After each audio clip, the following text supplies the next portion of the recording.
ആനച്ചന്തത്തിന്റെ അവസാന വാക്കായ തെച്ചിക്കോട്ടുകാവ് രാമചന്ദ്രൻ ഇത്തവണയും തൃശൂർ പൂരത്തിനെത്തും. ഏഷ്യയിലെ ലക്ഷണമൊത്ത ഗജകേസരി തെച്ചിക്കോട്ടുകാവ് രാമചന്ദ്രൻ ചെമ്പൂക്കാവ് ഭഗവതിയുടെ തിടമ്പേറ്റി പൂരങ്ങളുടെ പൂരമായ തൃശൂർ പൂരത്തിനെത്തും. 5 വർഷം തുടർച്ചയായി നെയ്തലക്കാവിൽ അമ്മയുടെ തിടമ്പേറ്റിയാണ് വടക്കുന്നാഥനെ കാണാൻ രാമചന്ദ്രൻ എത്തിയിരുന്നത്.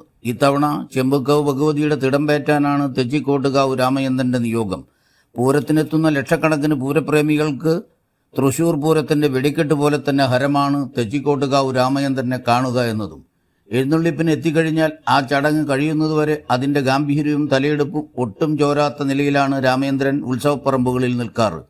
ആസാം കാടുകളിൽ മതിച്ച് ഉല്ലസിച്ച് നടന്നിരുന്ന ഈ കാട്ടുകൊമ്പൻ ലക്ഷണമൊത്തം നാട്ടാനയായി മാറിയത് കേരളത്തിലെത്തിയതിനു ശേഷമാണ്. 66 വയസ്സ് പിന്നിട്ട തെച്ചിക്കോട്ടുകാവ് രാമചന്ദ്രൻ ഇന്നും ഉത്സവപ്പറമ്പുകളിലെ 10,000ങ്ങളുടെ ആരാധനാപാത്രമാണ്.